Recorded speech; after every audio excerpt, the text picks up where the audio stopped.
सोचिए, एक आदमी जिसने अमेरिका को एक नई पहचान देने का दावा किया, जिसकी हर बात दुनिया भर में चर्चा का विषय बन जाती थी। लेकिन क्या आप जानते हैं कि वो ही शख्स जिसने व्हाइट हाउस की सबसे पावरफुल कुर्सी संभाली थी, आज खुद कोर्ट रूम के कटघरे में खड़ा है? एक समय था जब डोनाल्ड ट्रंप को लोग एक बिजनेस आइकॉन, टीवी स्टार और यहां तक कि अमेरिका का मसीहा मानते थे।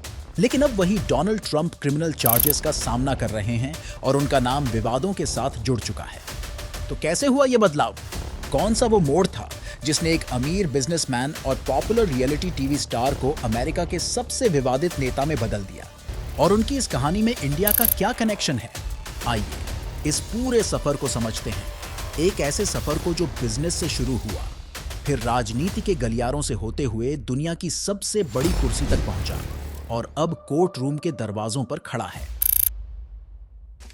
डोनाल्ड जॉन ट्रंप का जन्म 14 जून 1946 को न्यूयॉर्क के क्वींस में हुआ। उनके पिता फ्रेड ट्रंप एक सफल रियल एस्टेट डेवलपर थे। डोनाल्ड का परिवार संपन्न था, लेकिन उनके पिता ने उन्हें हमेशा सिखाया कि मेहनत के बिना कुछ हासिल नहीं होता। डोनाल्ड का मन पढ़ाई में बहुत ज्यादा नहीं लगता था और उनकी शरारतों के कारण उनके माता पिता ने उन्हें मिलिट्री स्कूल भेजने का फैसला किया। वहां उन्होंने अनुशासन और लीडरशिप के गुण सीखे जो उनके आगे के जीवन में काम आए। स्कूल के बाद उन्होंने फोर्डहम यूनिवर्सिटी में एडमिशन लिया, लेकिन फिर यूनिवर्सिटी ऑफ पेंसिल्वेनिया के वॉर्टन स्कूल में ट्रांसफर कर दिया। वॉर्टन में इकोनॉमिक्स की पढ़ाई ने उन्हें बिजनेस की गहरी समझ दी। पढ़ाई खत्म करने के बाद डोनाल्ड ने अपने पिता के साथ रियल एस्टेट बिजनेस में काम करना शुरू किया। फ्रेड ट्रंप ने उन्हें सिखाया कि कैसे किसी प्रोजेक्ट को प्रॉफिटेबल बनाया जा सकता है। शुरू में डोनाल्ड ने ब्रुकलिन और क्वींस में मिडिल क्लास हाउसिंग प्रोजेक्ट्स पर काम किया, लेकिन डोनाल्ड सिर्फ यहां तक सीमित नहीं रहना चाहते थे। उनकी नजरें मैनहट्टन जैसी महंगी और प्रतिष्ठित जगहों पर थीं। डोनाल्ड का पहला बड़ा प्रोजेक्ट था कॉमोडोर होटल, जो बहुत ही खराब हालत में था। उन्होंने न्यूयॉर्क सिटी से टैक्स में छूट लेकर इसे एक लग्जरी होटल में बदलने का प्लान बनाया और यह सफल भी हुआ। इसके बाद उन्होंने मैनहट्टन के 5th एवेन्यू पर ट्रंप टावर बनाया, जो उनके करियर का एक बड़ा टर्निंग पॉइंट साबित हुआ। यह 58 मंजिला टावर, जिसमें लग्जरी अपार्टमेंट्स और ऑफिस स्पेस था, डोनाल्ड ट्रंप के नाम को एक नई पहचान देने वाला बना। 1980 का दशक डोनाल्ड ट्रंप के लिए जैसे एक सुनहरा दौर था। उनका नाम न्यूयॉर्क सिटी की हाई सोसाइटी में चमकने लगा था। होटल्स, रिजॉर्ट्स और कैसीनोस में उनके बड़े बड़े इन्वेस्टमेंट्स ने उन्हें और ज्यादा पॉपुलर बना दिया। खासकर अटलांटिक सिटी के कैसीनो प्रोजेक्ट्स जैसे ट्रंप ताज महल ने उनकी पॉपुलैरिटी को बढ़ा दिया। लेकिन 90s में उनकी किस्मत ने तगड़ा झटका दिया। कैसीनो बिजनेस में उन्हें घाटा हुआ और उनके ऊपर कर्ज का बोझ बढ़ता गया। उन्होंने कुछ प्रॉपर्टीज बेच दी और कुछ कर्ज को रिस्ट्रक्चर किया, जिससे उनका बिजनेस किसी तरह बच पाया। 1990s के आखिरी और 2000s की शुरुआत में डोनाल्ड ट्रंप धीरे धीरे मीडिया की चमक से दूर होते जा रहे थे। इसी दौरान 2004 में उन्होंने टीवी शो द अप्रेंटिस को होस्ट करना शुरू किया। इस शो ने डोनाल्ड ट्रंप को फिर से लाइमलाइट में ला दिया। उनकी लाइन "You're fired" इतनी फेमस हो गई कि लोग उन्हें एक स्मार्ट बिजनेस लीडर के रूप में देखने लगे। द अप्रेंटिस ने उनकी इमेज को पूरी तरह बदल दिया और वो अमेरिका में एक पॉप कल्चर आइकॉन बन गए। इस शो की पॉपुलैरिटी के कारण उन्हें फिर से बिजनेस डील्स और एंडोर्समेंट के ऑफर मिलने लगे। डोनाल्ड ट्रंप का पॉलिटिक्स में आना एक सोची समझी रणनीति नहीं थी, बल्कि एक लंबी प्रक्रिया का नतीजा था। 1980s से ही वो पॉलिटिक्स में रुचि दिखा रहे थे और कई बार अपने विचारों को लेकर सुर्खियों में भी आए। उन्होंने एक बार 2000 में रिफॉर्म पार्टी से प्रेसिडेंट का चुनाव लड़ने का भी मन बनाया, लेकिन फिर पीछे हट गए। 2011 में उनकी पॉलिटिक्स में एंट्री का मोड़ आया, जब उन्होंने बैरक ओबामा की सिटीजनशिप पर सवाल उठाकर कंस्पिरेसी थ्योरी खड़ी की। इससे उन्हें कंजर्वेटिव अमेरिकन्स के बीच पॉपुलैरिटी मिली। 2015 में उन्होंने रिपब्लिकन पार्टी से प्रेसिडेंट चुनाव लड़ने की घोषणा की। उनकी कैंपेन का नारा "मेक अमेरिका ग्रेट अगेन" था और उन्होंने अमेरिका के इमिग्रेशन लॉ को बदलने, बॉर्डर पर दीवार बनाने और ट्रेड को अमेरिका फर्स्ट पॉलिसी पर लाने का वादा किया। उनका एग्रेसिव स्टाइल, सीधा सपाट बात करने का तरीका और एस्टैब्लिशमेंट के खिलाफ बोलना लोगों को बहुत पसंद आया। 2016 का चुनाव डोनाल्ड ट्रंप के लिए एक बड़ा मोमेंट था। उन्होंने डेमोक्रेटिक कैंडिडेट हिलरी क्लिंटन को इलेक्टोरल कॉलेज में हराकर सबको चौंका दिया।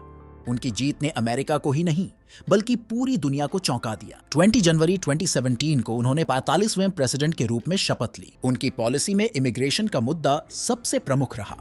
उन्होंने अमेरिका मैक्सिको बॉर्डर पर वॉल बनाने की बात की और कई मुस्लिम देशों पर ट्रैवल बैन लगाया। उनकी जीरो टॉलरेंस पॉलिसी ने फैमिली सेपरेशन के मुद्दे को जन्म दिया, जिससे कई इमिग्रेंट्स फैमिलीज को अलग कर दिया गया।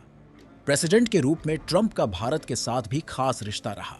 फरवरी 2020 में उन्होंने भारत का दौरा किया, जहां प्रधानमंत्री नरेंद्र मोदी ने उनके स्वागत में नमास्ते ट्रंप इवेंट का आयोजन किया। इस इवेंट में करीब 1 लाख लोग शामिल हुए।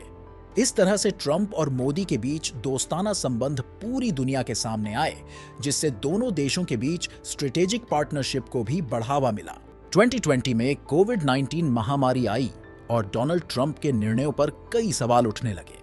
उनके विरोधियों ने कहा कि उन्होंने पैंडेमिक की गंभीरता को समझने में देरी की और हेल्थ एक्सपर्ट्स की सलाह को नजरअंदाज किया। इस दौरान लाखों अमेरिकन्स की जान गई और यह मुद्दा 2020 के चुनाव में एक बड़ा मुद्दा बना।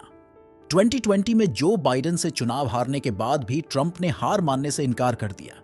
उन्होंने आरोप लगाया कि चुनाव में बड़े पैमाने पर धांधली हुई है। उनके सपोर्टर्स ने 6 जनवरी 2021 को कैपिटल बिल्डिंग पर हमला कर दिया, जिससे अमेरिका में पॉलिटिकल क्राइसिस पैदा हो गया। इस घटना के बाद उन पर कई केस चलने लगे और उनके खिलाफ क्रिमिनल चार्जेस लगाए गए। उनके खिलाफ कई गंभीर आरोप लगे। क्लासिफाइड डॉक्यूमेंट्स को अपने पास रखने का आरोप हो, जॉर्जिया में इलेक्शन रिजल्ट को बदलने की कोशिश, या फिर ट्रंप ऑर्गेनाइजेशन की संपत्तियों की वैल्यू बढ़ा चढ़ाकर दिखाने का मामला, इन सब के कारण उनकी पब्लिक इमेज पर गहरा असर पड़ा। इसके अलावा स्टॉर्मी डैनियल्स को हश मनी देने का भी एक विवाद था, जिसने उनकी मुश्किलें और बढ़ा दी। इन तमाम विवादों और कानूनी मुश्किलों के बीच भी डोनाल्ड ट्रंप ने हार नहीं मानी। उन्होंने अपने पुराने जोश और अंदाज के साथ 2024 का चुनाव लड़ा और डेमोक्रेटिक कैंडिडेट कमला हैरिस के खिलाफ एक जबरदस्त जीत हासिल की। ये जीत उनकी राजनीतिक शक्ति और उनके समर्थकों की वफादारी का प्रतीक बन गई। उनकी अमेरिका फर्स्ट पॉलिसी और उनका सीधा सपाट अंदाज एक बार फिर से अमेरिकन जनता को पसंद आया और उन्होंने इसे बेमिसाल समर्थन दिया। इस जीत ने साबित कर दिया कि डोनाल्ड ट्रंप एक ऐसे नेता हैं जिन्हें न तो विवाद रोक सकते हैं, न ही कानूनी मामले। उनके समर्थकों के बीच उनका करिश्मा बरकरार रहा और हैरिस को हराकर उन्होंने दिखा दिया कि उनकी पॉलिटिकल फोर्स आज भी मजबूत है। उनकी ये वापसी कई मायनों में ऐतिहासिक मानी जा रही है, जो उनके सफर के हर उतार चढ़ाव को एक नई ऊंचाई पर ले जाती है। डोनाल्ड ट्रंप की कहानी अब सिर्फ अमेरिका की राजनीति तक सीमित नहीं रही, बल्कि एक ऐसा प्रतीक बन गई है जो बताता है कि किस तरह एक आदमी अपनी दृढ़ इच्छा शक्ति और खुद पर विश्वास के बलबूते पर हर चुनौती का सामना कर सकता है।